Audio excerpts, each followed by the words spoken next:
Well, good afternoon. Thursday now, Cornishman Day. I hope everybody's all right. When you look out here now, clear blue sky, sun shining, and some warm. Well, this morning, I haven't got a half acre of ground, but I went out and cut the grass, believe it or not. Looking a lot better. I know it's a bit early, but God, it's some warm. Lovely, lovely. Let's be positive about and all like that. Had a bit of a nice walk this morning, so everything's all right.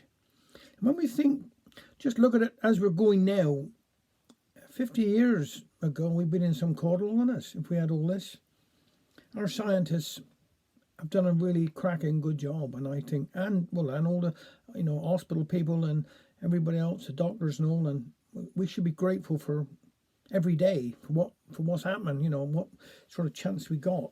And I'm only delighted to think that I'm living as I'm living now. It's all right. I've got to be positive. Just stay safe. It'll be all right. The sun is shining. Now, I'm going to do one here today by Liz Arman. A letter from Aunt Sarah. Openness finds you as you leave me at the present. My old stomach is playing up, and so are my poor legs, and I got cold in my chins. But apart from that, I'm all right.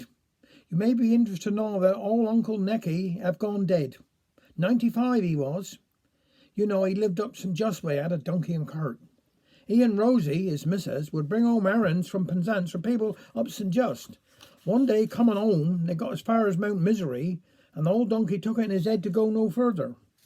Well, Necky and Rosie pushed and shoved and dangled the cart in front of him, but would he move? Not on your life. So, Necky, I know what to do. I'll shift and I will light a fire under, and that'll make him move. So they got some sticks and some hay from over in the field, and you know what? That old donkey just waited there till they had a rare old blaze going under, and then he took 3 steps forward and burnt the cart. Yes, Necky is dead, buried up chapel last week. Now, to bring me in mind of what the old plum neighbour of mine, Agnes, said to me on Monday. There we were putting out the white clothes when she said, Aunt Sarah, what do you think? I just had the locust preacher to dinner yesterday. I said to her, no, my dear, you made a mistake. You didn't mean locusts. Locusts are they creatures in the Bible that devour everything in their path. Yeah, that's he, she said. That's the one I'm talking about. I went up yesterday to look after Granny Lizzie so that her daughters could go off on outing. Poor old soul, I reckon she's tottling. They got these new electric cooker up there, and tell you I'd never used electric because we always had the slab or gas.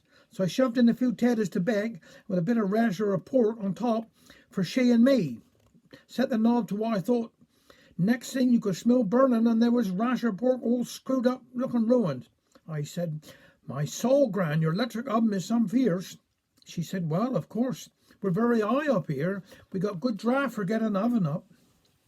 I got a new neighbour moved in the other week. I don't like the look of her much, a bit snooty and arty crafty. She said how she was going to have a housewarming party.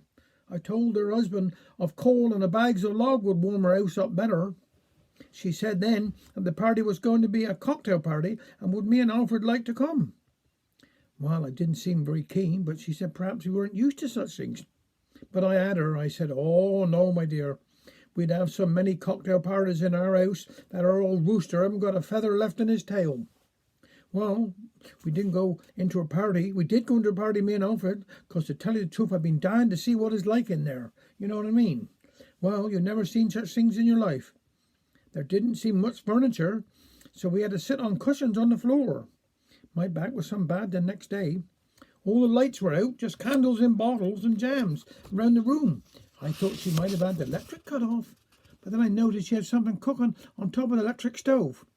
Whatever it was, I thought it had cats for it smelled bram queer. She said it was a ratatouille or some name. We never tried that. She gave us this stuff called punch to drink. It had bits of leaves and trade floating in it. Alfred swore blue blind that she had gotten mixed up with the cenopods in the dark, for his stomach started to churn as soon as he clunked it. There was a chap with a guitar sitting in the corner singing. At least I think it was singing. Alfred reckoned he'd had a bit at the punch and was crying out with the pain in his stomach. There was an argument going on over a couple called Trotsky and March. I said to Alfred, I reckon they're on television like Starsky and Hutch. It nearly came to handfuls of skin and fistfuls of air flying. Then my neighbour decided to serve supper. She put this ratatouille on the table and what looked like a dish of boiled worms, something they'd call moussaka. And mussy was the right name because it looked rooted. Not a bit of ham or lunch tongue to be seen. Even the bread was stinking of them old garlic onions. In the glimmer, Alfred nearly chucked himself on a splinter of wood stuck in a sausage. Then our neighbour said to Alfred, "Do we have a little pizza?" Well, he thought she was getting personal, so we come home. I don't fancy we should be asked no more. Well, my hansoms, I can't think of no more news. And as always, Fred's to send his kind regards to all kind friends up there. Give the dear child a kiss from us, and look after yourselves. Another little poem here now by David Prowse. There's a hole in my bucket, dear Liza, dear Liza. There's a hole in my bucket, dear Liza, a hole. Then mend it, dear Henry, dear Henry, dear Henry, for water is now as expensive as gold. Why is it expensive, dear Liza, dear Liza? Why? We use it to collect it from down in the well. That was different, dear Henry, you silly old duffer. It's now been developed as a product to sell. So what do they do with it, Liza, dear Liza? For I've always believed it fell from the sky. It's science, dear Henry. They take things and add things. It's not like the water in seasons gone by. But I like what we had then, dear Liza, as clear as a crystal, and we all had our fill. It wasn't bad for us, Henry, but because no one told us, we hadn't the brains or the sense to be ill. So what do they do with our money, dear Liza?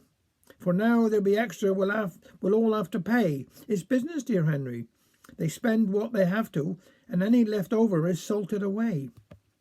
In what do they keep it, dear Liza, dear Liza? In a bucket, dear Henry, behind bolted doors. Then why is it never sufficient, dear Liza? It's simple, dear Henry. They've a problem like yours. There's a hole in their bucket, dear Henry, and it drains the resources of people like you. We can fill up that bucket 1,000,000 times over, but the money, like water, just trickles on through. Take care.